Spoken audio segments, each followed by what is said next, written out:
sugar. It can cause water retention.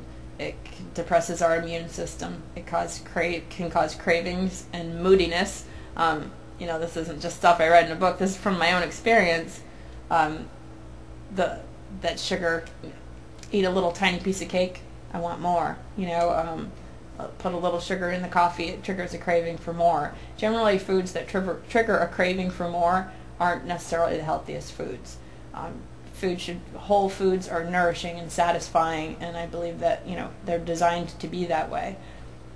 So if there's any particular food that you're suspect, that you even think that might be a problem for you, the best way to find out is cut it out of your diet for a while. If you have a hard time, personally I had a hard time letting go of that block of cheddar cheese. It tasted so good. I craved it. I could never do without my cheese. But I found that after I cut it out of my diet and let it alone for a while, I didn't want it anymore. I felt better.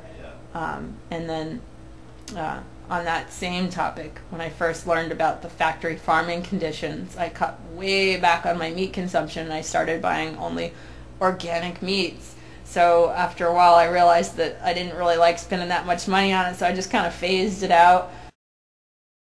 And the last Thanksgiving, where I served a turkey, I had been meat-free for a few weeks, and I knew that my family wanted a turkey, so I wanted to host Thanksgiving.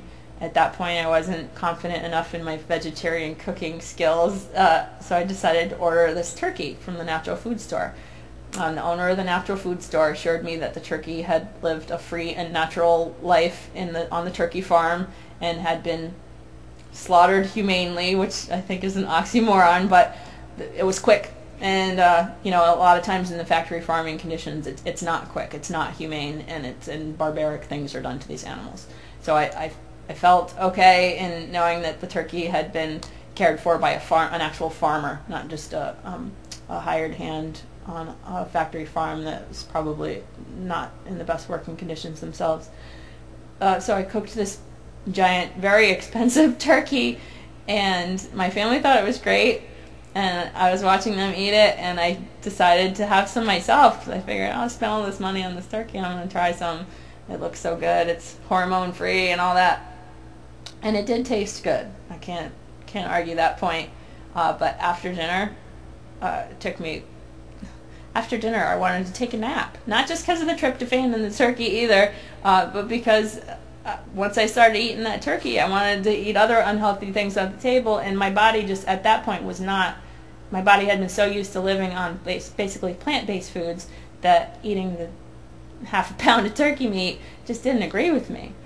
So that's been my litmus test for foods that aren't the best food for my body, is that if I can do without it for a while and then I incorporate it back in and it doesn't feel very good, I can probably do without it.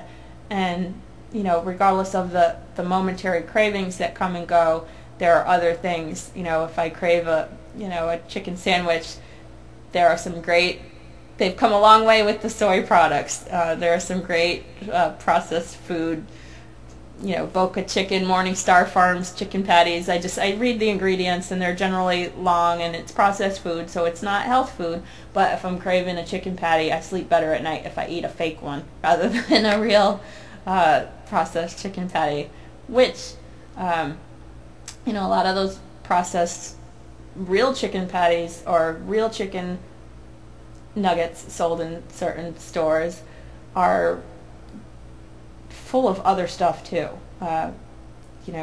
Generally fast food is designed, the recipes are designed in a laboratory. They're designed to be addictive. If you've never seen the movie Super Size Me, it's an excellent documentary. It documents, and I've been there too with the fast food, the craving, oh, this is so good, and then afterwards I just feel like I don't feel like myself. So I'm much brighter and shinier when I live on plant foods and whole unprocessed foods, and watch my caffeine intake and get plenty of water and rest and exercise. These are all just basic truths that work for me. So don't take my word for it. Try it for yourself.